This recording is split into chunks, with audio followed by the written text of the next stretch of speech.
आज दोपहर को 1 बजे के करीब मिनिस्टर दादा भुसे ने कचरा डिपो डंपिंग ग्राउंड पर हाजिरी लगाई।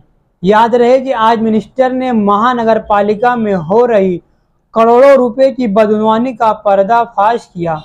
गुज़िश्ता कई सालों से कॉरपोरेशन ने कचरों को उठाने के लिए गाड़ियों की खरीदी करते आ रही है, मगर गाड़ियां सालों से खड़ी खड़ी खराब हो रही है। खड़ी गाड़ियों के सामान, बैटरी वगैरह चोरी हो रहे हैं। कॉरपोरेशन आवाम को इतना टैक्स वसूल करती है, मगर सहूलियात देने में कासिर है। ठेकेदार को नई गाड़ियों का बिल कॉरपोरेशन ने अदा कर दिया है और कचरा उठाने के लिए कीमान वेतन के मुताबिक अमल पर खिलाफवर्जी हो रही है। 1000 किलो वजन उठाया जा रहा है और 1600 वजन कांटे पर रिकॉर्ड दर्ज किया जा रहा है। इस तरह से बदनवानी जारी है। जिस वक्त मिनिस्टर दादा भुसे इस बदनवानी पर लबकुशाई कर रहे थे, उसी वक्त मिनिस्टर ने डीवाईएसपी तेगबीर सिंह संधू को कॉल करके मौके पर बुलाए और इन्हें हो रही करोड़ों की बदनवानी व चोरी की इंक्वायरी और कार्रवाई करने का हुक्म दिया। मजीद मिनिस्टर दादा भुसे ने इस पूरे मामले में सही सिमत व खातिर ठेकेदार व अधिकारियों के खिलाफ चीफ मिनिस्टर से कार्रवाई की मांग कर रहे हैं और आइंदा दिनों वो सीएम से मिलेंगे। बिगर पावतीची गाडी आणली इकडे। अरे बिगर वजन काट्याची गाडी आणली का? वजन काट्या केलं ना, आण ना मग ती पावती पावती दे, पावती जमा करावी लागते ना। सांग म्हणजे तिथे पावती जमा करावी लागते। साहेब येले म्हणजे मंत्री मोदी येले म्हणजे दोन्ही गाड्या तुला 2 जण जा, मी सांगतो त्या काट्यावर गाडी ड्रायव्हर कोण आहे?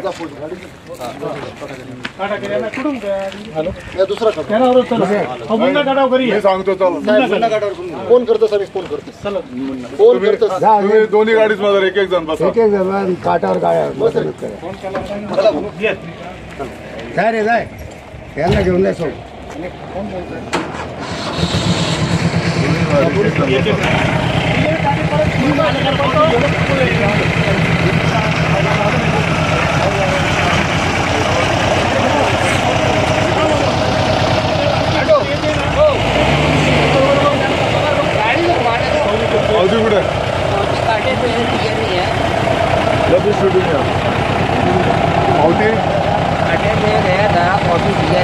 क्यों नहीं दिया? दररोज तो पावती देना पड़ता है ना। एक पावती मिलती, दूसरी पावती दूसरी गाड़ी से भेज देते हैं। एक पावती यहाँ पे देते हैं ना, जमा करे, पावती जमा करे शिवाय अंदर थोडी जाते। आता मालेगाव महानगरपालिकेच्या माध्यमातून गेल्या काही वर्षांपूर्वी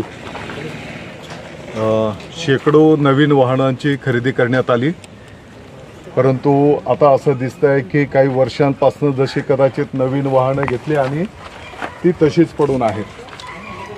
मला वाटतं की या माध्यमातून शासनाचं, मालेगाव महानगरपालिकेचं आणि पर्यायाने मालेगावच्या नागरिकांचं मोठ्या प्रमाणात नुकसान त्या ठिकाणी होत आहे। एकीकडे महानगरपालिकेच्या मालकीची नवी वाहनं पडून आहेत आणि दुसरीकडे खाजगी ठेकेदाराला काय कामाच्या निमित्ताने वाहनांचं बिल अदा केलं जात आहे। आणि आपण बघितलं असेल की जे काही डंपिंग ग्राउंड आहे, मी काल जेव्हा सकाळी इकडनं गेलो तर आणि वारंवार या भागातल्या ज्या काही गावांच्या नागरिकांच्या तक्रारी येतात, म्हणजे प्रचंड प्रदूषण त्या ठिकाणी सुरू आहे। आणि मालेगाव महानगरपालिकेच्या अधिकाऱ्यांवर त्या ठिकाणी कारवाई झाली पाहिजे अशी मागणी मी स्वतः माननीय मुख्यमंत्री महोदयांकडे करणार आहे। अनेक वाहनं अनेक वर्षापासून पडलेले आहेत, नवीन वाहनं पासिंग देखील झालेली नाही।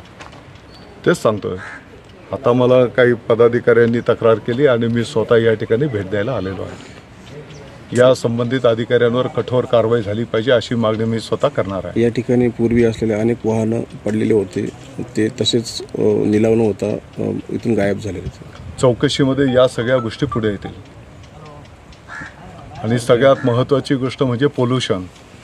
म्हणजे ज्या पद्धतीने ही सगळी आता मालेगाव महानगरपालिका म्हटलं तर शासनाचाच एक भाग आहे आणि अशा पद्धतीचं प्रदूषण एवढ्या मोठ्या प्रमाणात जर होत असेल तर मला वाटतं की नागरिकांच्या जीविताला पण निश्चितपणे हे हानिकारक आहे आणि म्हणून जे कोण संबंधित असतील त्याच्यावर कठोर कारवाई केली जाईल. सर तो कचरा कमी उचलला जातो आणि ते आता जे मी आता काही गाड्या वजन करायला पाठवलेल्या आहेत, त्यांच्या मूळ पावत्या पण घेतलेल्या आहेत आणि काही गाड्या वजन करायला पाठवलेल्या आहेत.